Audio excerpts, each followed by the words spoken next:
Hari ini saya mohon maaf kerana terlewat sedikit memberikan kenyataan akhbar.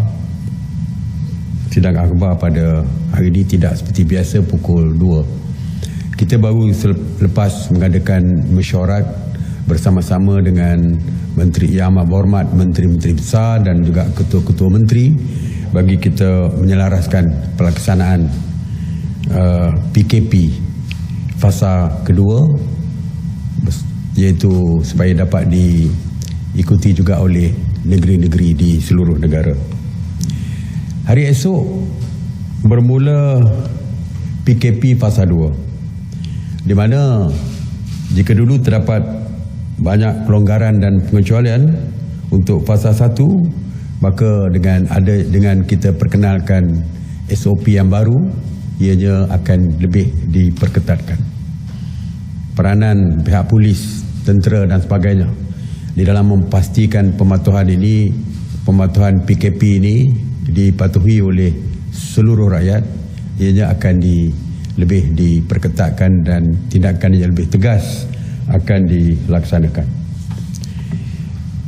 Semalam pihak polis telah menahan sebanyak 742 individu di sekatan jalan raya dan juga rondaan oleh PDRM dan Angkatan Tentera Malaysia ATM. Sebelumnya terdapat 828 tangkapan, tetapi semalam menurun kepada 742. Saya harap trend ini berterusan. Saya harap trend jumlah tangkapan ini yang dilihat menurun daripada kemarin, saya harap ianya berterusan, yang merupakan satu gambaran bahawa rakyat semakin sedar tentang perlunya mereka mematuhi setiap arahan yang dikeluarkan oleh pihak kerajaan. Pihak PDRM dan ATM telah mengadakan sebanyak 1,547 sekatan jalan raya dan melakukan pemeriksaan ke atas 383,488 kenderaan dan melakukan sebanyak 22,586 pemeriksaan mengejut. Yang ingin saya tekankan pada hari ini adalah mengenai 165 individu telah pun dituduh di mahkamah. 6 daripada mereka telah dijatuhkan hukuman denda atau penjara. Di Sarawak, saya ingin maklumkan, di Sarawak, penjara yang dikenakan terhadap pesalah yang engkar ini adalah penjara 1 hingga 4 bulan. Jadi, saya harap semua rakyat perlu melihat bahawa perintah ini merupakan perintah yang serius. Jadi, saya harap patuhlah kepada setiap arahan yang dikeluarkan. Jangan sampai kita ke penjara dan sebagainya. Hari semalam kita telah pun memperkenalkan PKPD ketiga yang dilaksanakan di Menara City One, Jalan Munshi Abdullah, Kuala Lumpur. PKPD sebelum ini seperti kita tahu telah pun kita laksanakan di Sempang Renggang, Johor dan juga Hulu Langat, Selangor. PKPD ketiga ini dilaksanakan berikutan dengan 17 kes positif jangkitan COVID-19 di kalangan penghuni Menara City One. Ianya melibatkan 3,200 penghuni di 502 unit kondo yang akan bermula pada 31 hari bulan Mac sehingga 13 April 2020. Jadi seperti juga SOP di tempat lain, keluar dan masuk tidak dibenarkan sama sekali.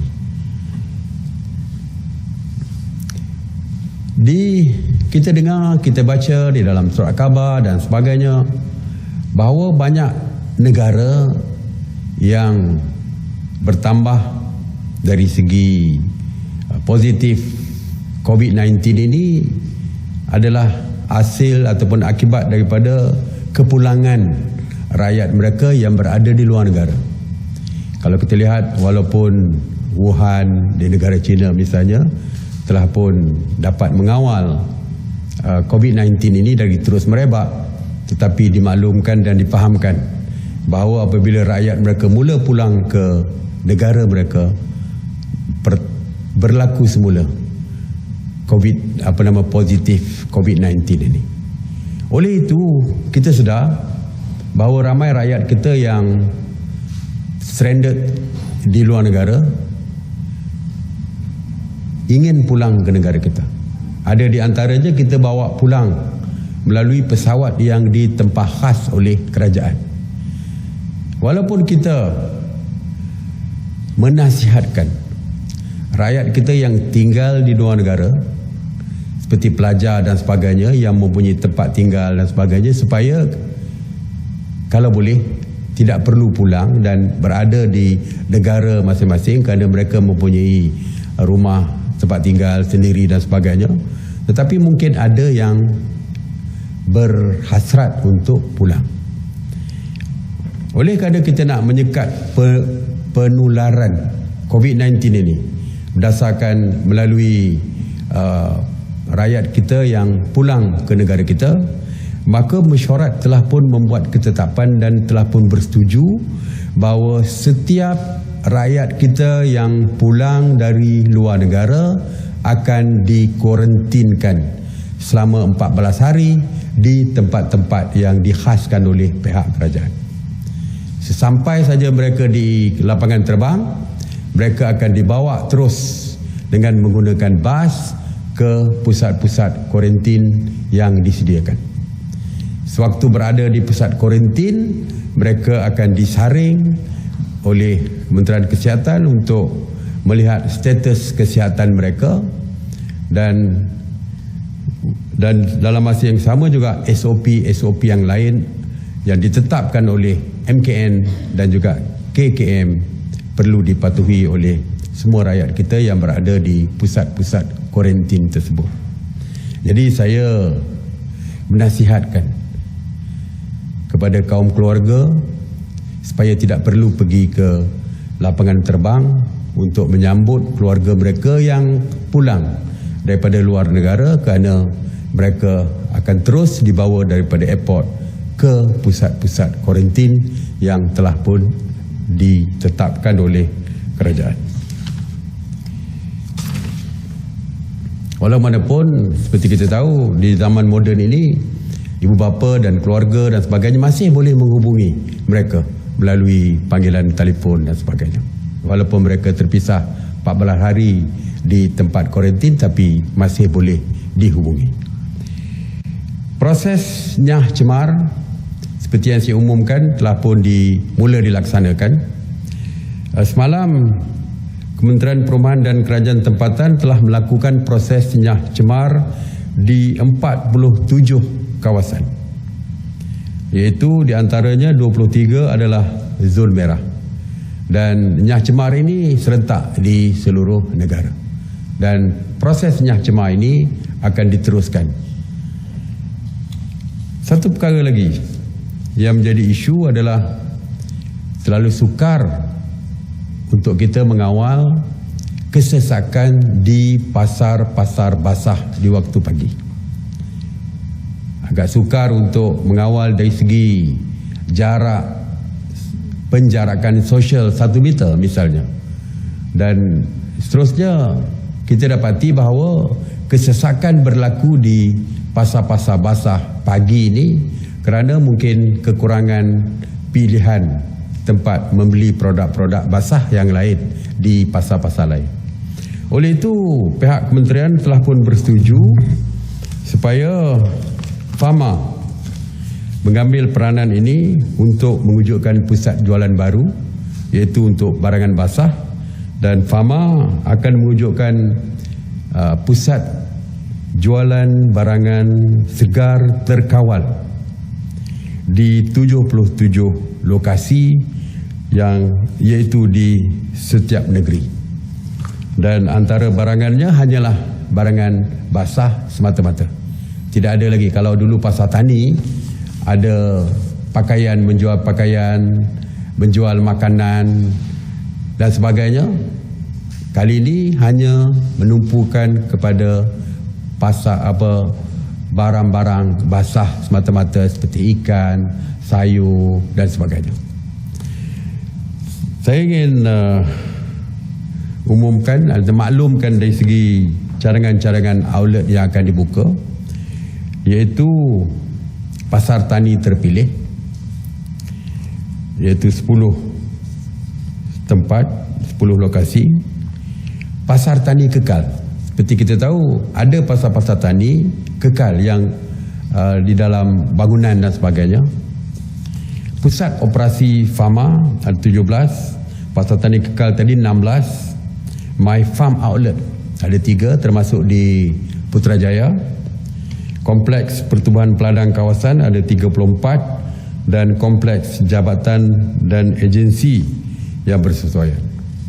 Waktu operasi untuk pasar tani terpilih adalah pukul 8 hingga 8.30 pagi.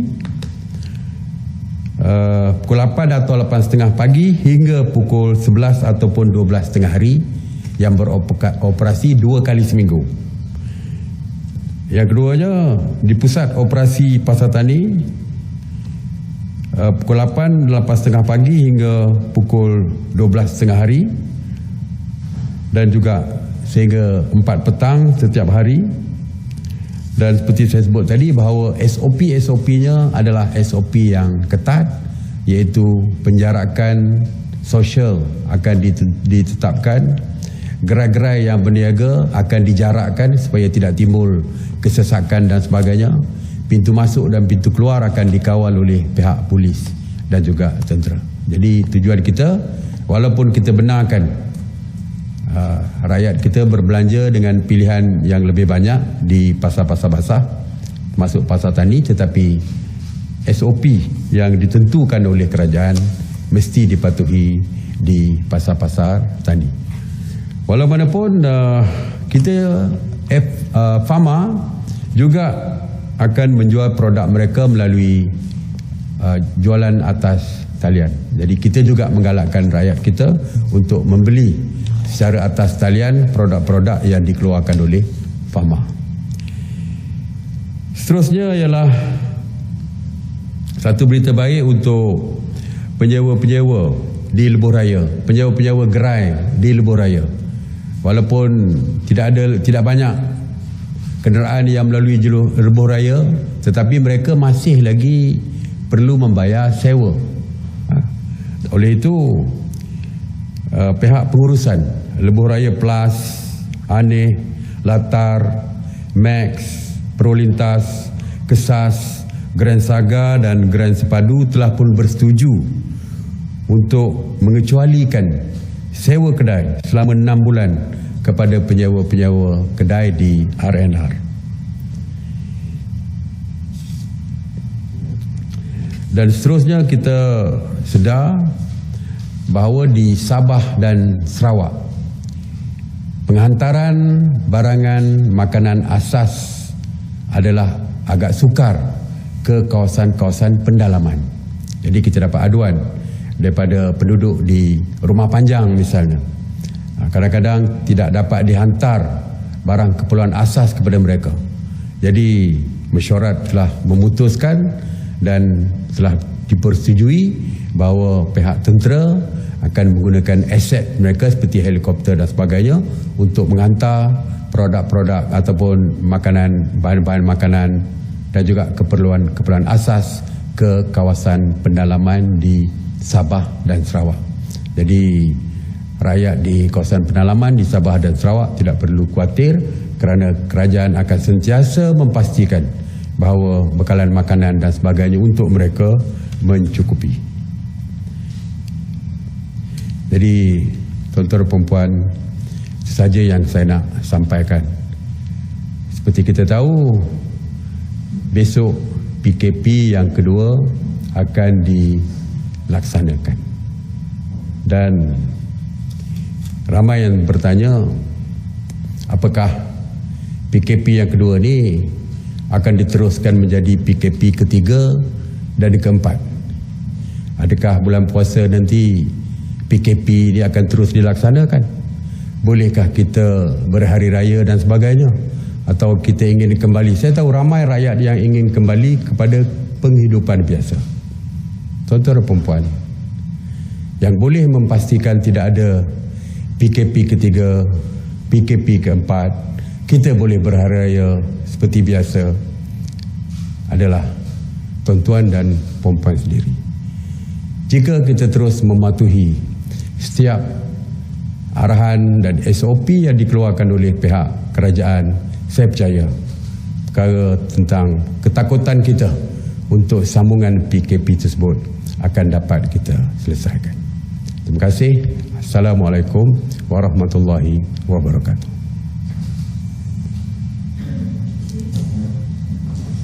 Oh, okey. Datuk Seri, berkenaan kuarantin untuk mereka yang baru pulang di luar negara, bila akan bermula? Hari ini atau kita akan bermula pada 3 hari bulan 3 bulan April, sorry, saya pun dah tak ingat bulan ini. 3 hari bulan April. Mana ada 2 hari lagi, 2 hari lagi untuk menyediakan kita dengan transport dan sebagainya. Dari segi terus perbincangan ini akan terus dilakukan. Ya, ada sebuah kerajaan negeri bersetuju untuk menyediakan 100 bas percuma kepada kita dan sebagainya. Jadi kita sedang berunding dengan pihak yang berkaitan. Okey. Datuk Seri, tahanan yang orang yang ditahan di roadblock di sekatan-sekatan jalan raya ni, macam semalam ada 800 lebih, hari ni 700 lebih. Apa proses seterusnya? Adakah mereka ini direman, disiasat dan untuk didakwa? Sebab ada kegusaran bila tahanan terlampau ramai, orang yang direman dan lock up ni akan jadi kluster baru. Ya, betul. Dari segi peraturannya, mereka yang ditahan akan dibawa ke balai polis dan di situ polis akan menentukan sama ada untuk di compound terus ataupun mereka diberikan jaminan polis untuk pulang dan kertas siasatan dihantar kepada Peguam Negara untuk diambil tindakan seterusnya. Jadi tidak ada isu yang mereka akan ditahankan di dalam lock-up beramai-ramai. Kerana kita tahu kita pun memang dari segi SOP kita penjarakan sosial 1 meter. Tak mungkin kita akan letakkan mereka berasak di dalam lock-up dan sebagainya. Jadi mereka akan dibenarkan pulang dan akan di-charge semula di mahkamah ataupun diberi compound di balai polis tersebut. Pusat barangan basah Fama ni bila diwujudkan, adakah pasar tani dan juga pasar-pasar basah lain dibenarkan beroperasi macam biasa? Pasar basah beroperasi seperti biasa. Kita tak tutup pasar basah. Pasar basah daripada pukul 6 pagi hingga pukul 12. Dan pasar borong juga dibuka. Itu untuk pemborong-pemborong untuk membeli dan mengedarkan ke pasar-pasar basah dan sebagainya. Ya. Sri, mengenai mereka yang tiba di KLIA yang akan dikumpulkan dan dibawa ke tempat kuarantin tu, dia melibatkan penumpang yang commercial flight sekali ke ataupun commercial flight?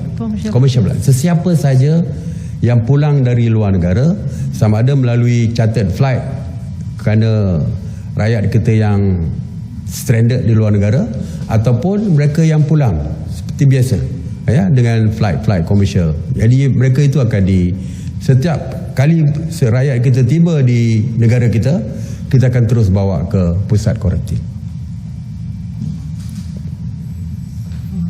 Sebenarnya untuk PKP tahap 2 ni kenderaan persendirian hingga 10 malam saja.